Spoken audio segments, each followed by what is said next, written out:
hi. I didn't see you there. I'm looking for rocks. Have you seen any? Even a little stone would be good. What do I want it for? Oh, well, I have a whole story that goes with that, but you probably don't want to hear that. Oh, you do? You look like a stranger to our land. Oh, you are, traveling from far. Well, be happy to tell you my story if you really want to hear it. But let's keep looking for those rocks and stones. You see, my people, they keep gathering up the stones and taking them away. So it's hard to find rocks and stones. But I need one. I need a special one. But now I'm becoming not as particular, since it's difficult to find any rocks or stones around here anymore. We've been in the land for quite a while. Actually, this is much nicer than some of the places that we've rested. But it's not like home. I remember home. I'm from Midian. My father, Reuel, was a priest in Midian. They call him Jethro now. My story goes back to when I was a child and those foreign gods, but now I serve the one true God, Yahweh. It came clear to me in the strangest of ways. Through my husband, he brought Yahweh into our lives in a real way. My husband's name is Moses. Moses was born to family, and it was known that during that time that the midwives had been told that they were to kill the babies if they were boys. You see, the people were in Egypt. The Hebrew nation had gone into Egypt when there was a famine in the land, and Joseph had been the one who had prepared the world to save it. God had given Joseph an interpretation of a dream that Pharoh had, that there were 7 thin cows and 7 fat cows, and the thin cows devoured the fat cows. Now Joseph got the interpretation from God that there would be 7 years of famine and 7 years of plenty. The plenty would come first, and then the famine years would devour the plenty years, all that they had put in store. And it was Joseph who had organized the saving of all the grain and the distribution of all the grain. And he was united with his brothers and provided food, and the nation grew and grew and grew over those years, 4 generations at least. And then they came to the place where the one Pharoh who had known Joseph and the people of God was no longer ruling, but the Pharoah that was ruling was mean, a hard taskmaster. And he made the people search for their labors. They would have to make bricks. And when the people grew to too many numbers, then Pharoah told the midwives that they should begin killing the infant sons as they came off the birthing stool. But the midwives, Shiphrah and Puah, were much more in fear of God than of Pharoah, and they refused to kill the Hebrew boys. And as Pharoah saw that the Hebrew boys were growing up, becoming children, he could identify that these were little boys, and he had given the order years ago, and now these boys are growing. He called midwives, and he said, "What is happening? Why are you not following my orders?" They say, "Oh, the Hebrew women are so vigorous and healthy and strong.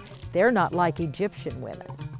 But the Hebrew women, they bring forth their children before we can get there, and then they hide the boys so we don't have a chance to kill them on the birthing stool." Oh, here's a rock. Oh, that's not the right rock.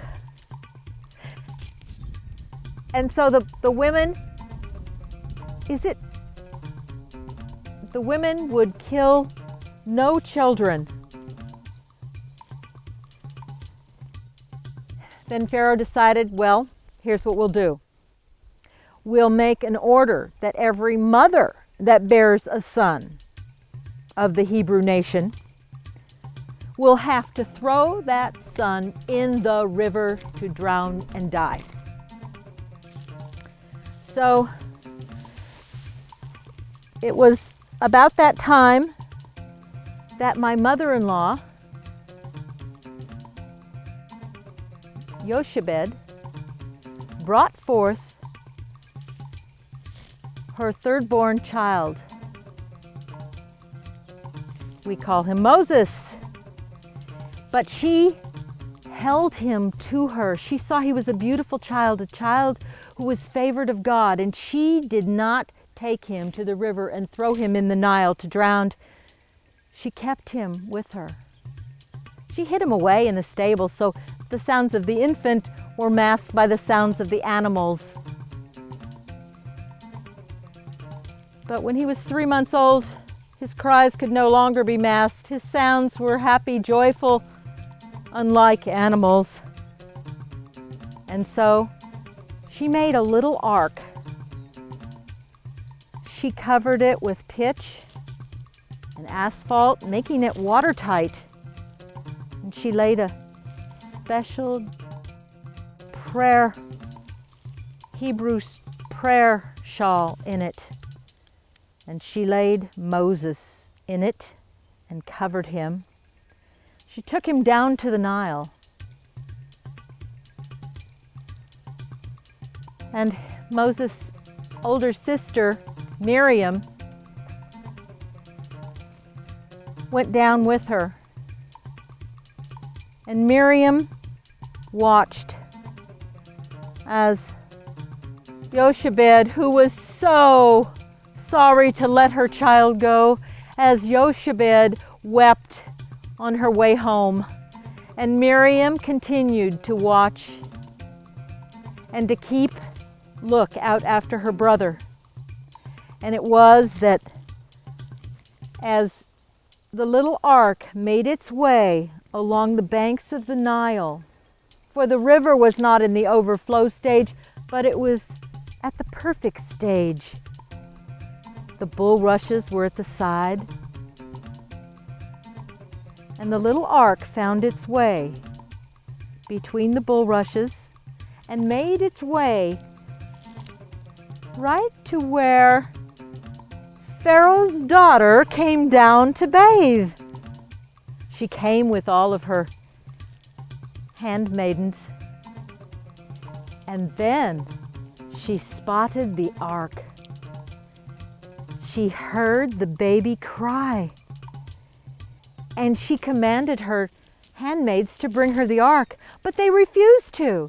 They said, "No, it must be a Hebrew child." She said, "I know it must be. Bring me the ark. I want to see the baby." And they refused. They refused their mistress because they feared Pharaoh more than their mistress. Legend says that she reached her arm out to take in the ark, but the more she went toward the ark, the more the water pushed the ark away.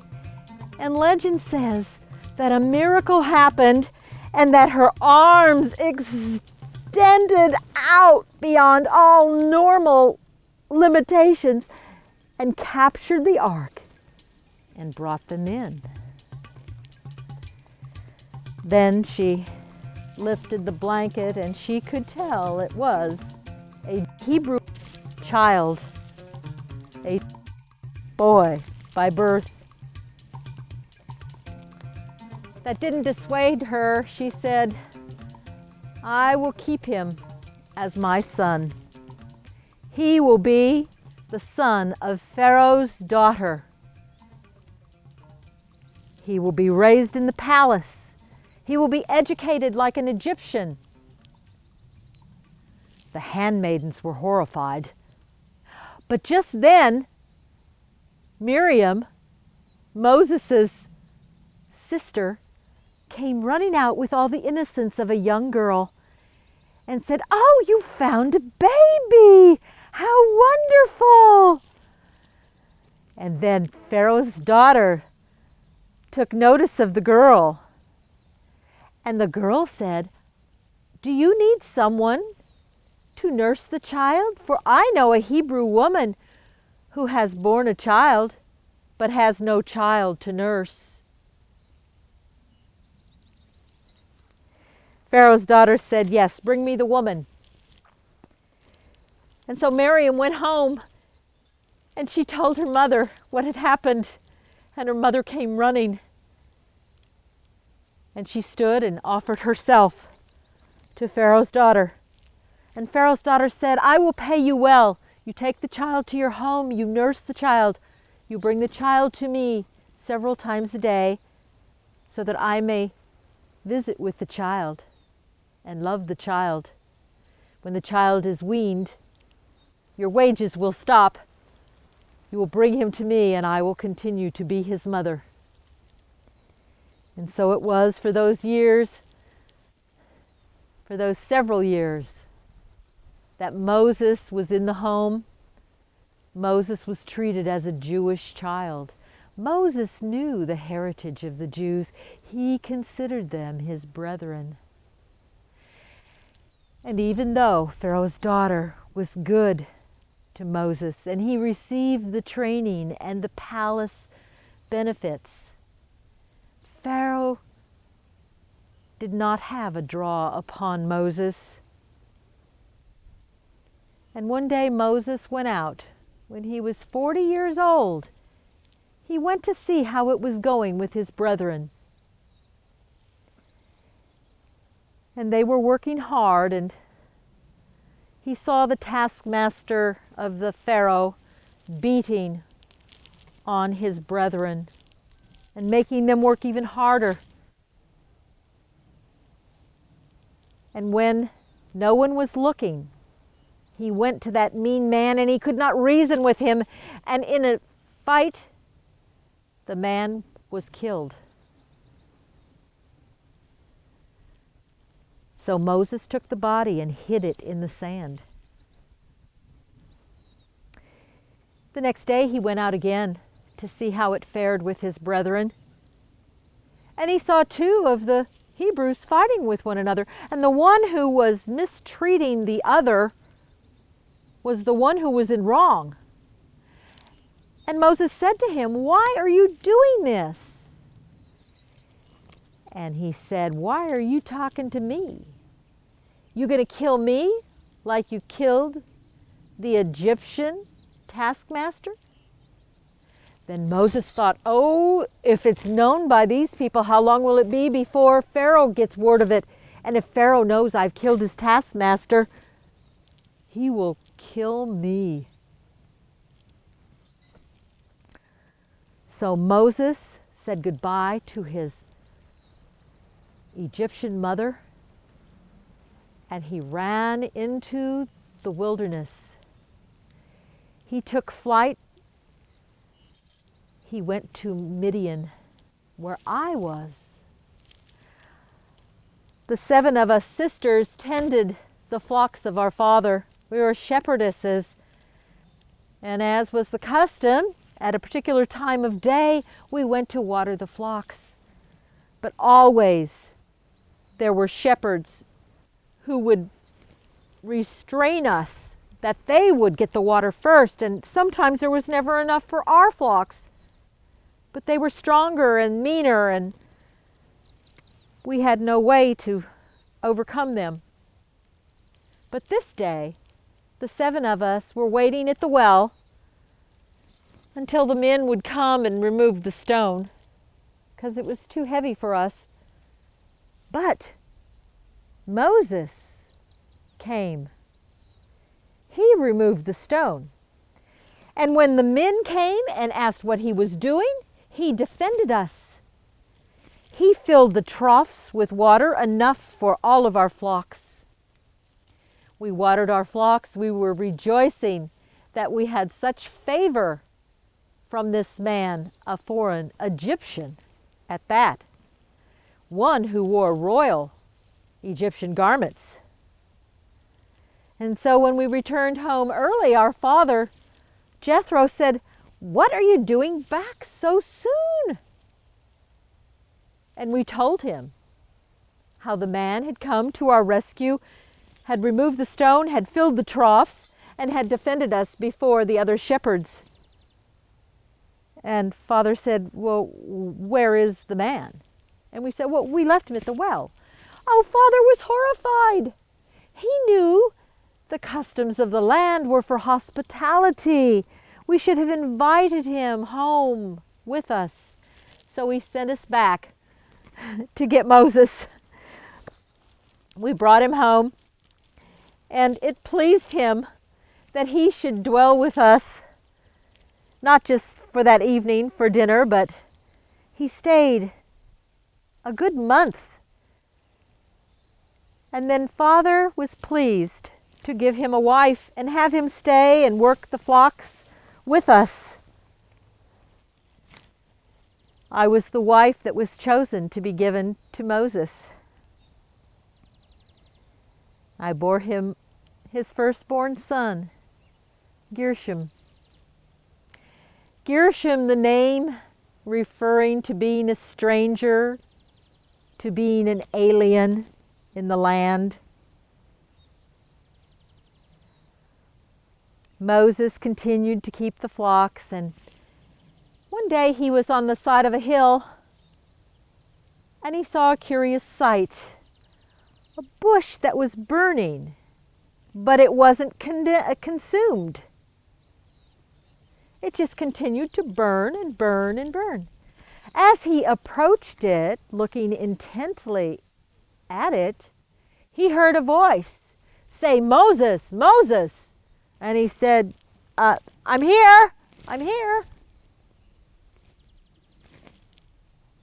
And then he realized the voice was coming from the burning bush. And the voice said, "Don't come any nearer. Don't draw any nearer. But here's what you do. Stay where you're at and take off your shoes right now. For you are on holy ground." This was Mount Horeb.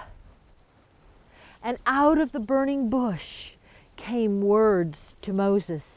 Yes, he took off his sandals. He knelt and he worshiped. He was told the voice was the voice of God, the great I am, the God of the Hebrews. The voice told him, "I want you to go see how it is with my people, for I hear their cry, and I want to deliver them out of bondage from Egypt." The voice gave him instructions. You will go to Pharaoh. You will speak to Pharaoh. You will tell Pharaoh, "Let my people go." Tell Pharaoh, for 3 days' journey they must go into the wilderness and make sacrifices to worship me. You will bring them back to Mount Horeb, to this holy mount, to this very place where you've met me.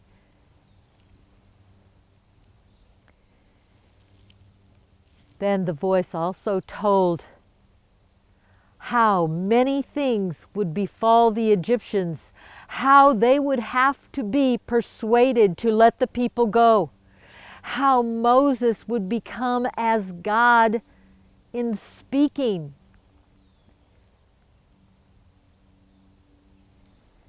And so it was that Moses resisted. First, he did not want to go back. He was afraid he would be killed.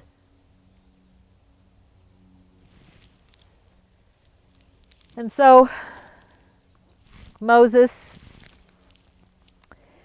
gave excuse to God.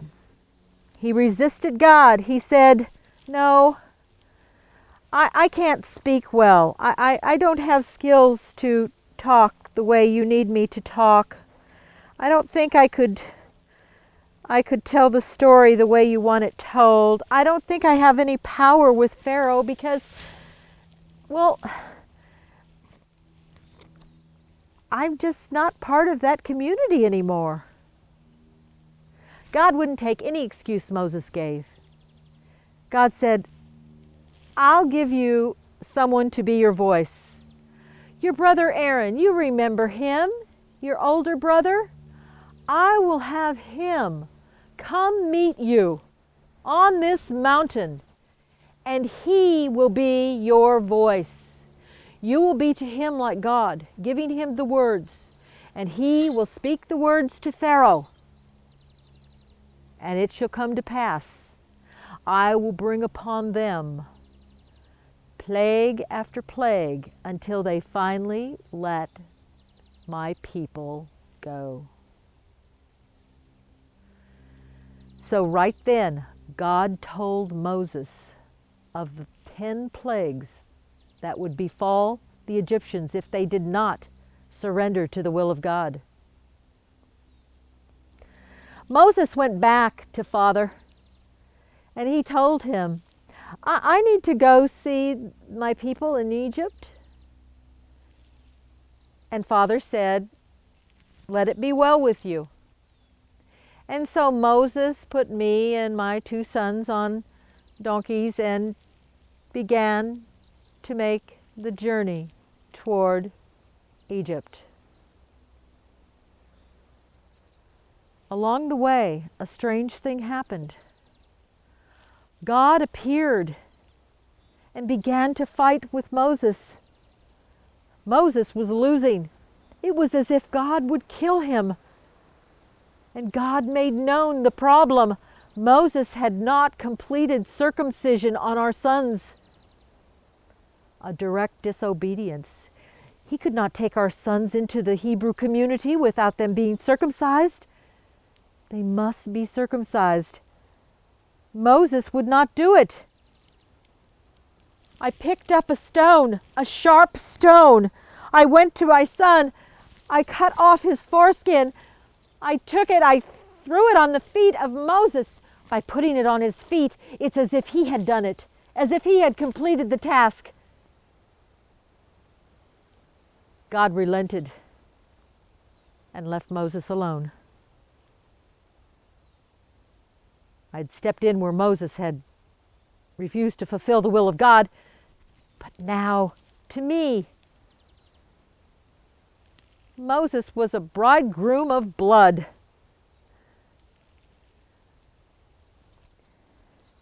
wasn't long before Moses decided that he needed to send me and the boys back home to be with Father.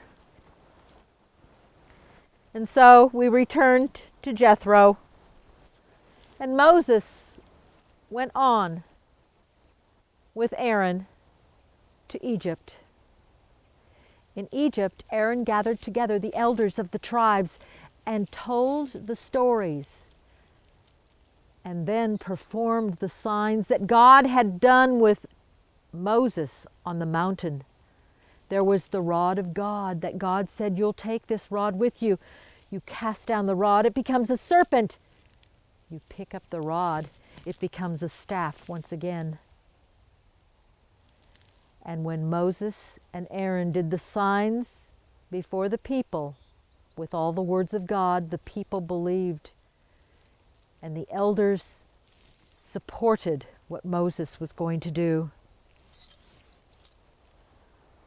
But in the course of time, the people were put to more tasks. They had to collect their own straw to make the bricks. Their labors were difficult. And Pharaoh resisted. 5 times Pharaoh hardened his heart against the word of God. And after that, God did what Pharaoh had already done, and God hardened Pharaoh's heart. And it was through the slaying of the firstborn sons that they finally said, "Get this people out of our country." But none of the Hebrews were slain, for they had done as God had commanded, and they had taken hyssop soaked in blood and put them on the doorposts and the lintels, and they had all been sacrificed free. And now this bloody bridegroom, I understand Yahweh and the blood sacrifice. And now I'm back with the people. Father's returned me and my sons to the people. And so I'm here today with my husband and the people of God. And I'm looking for those stones of remembrance, a special stone that I might take with me, because we're going to move camp again today. And I want to remember this place. Oh, I think this is the stone. This will remind me of Mount Horeb at home, the very mountain upon which God first spoke to Moses, and which God brought the people back to hear Moses. May you hear God today and always.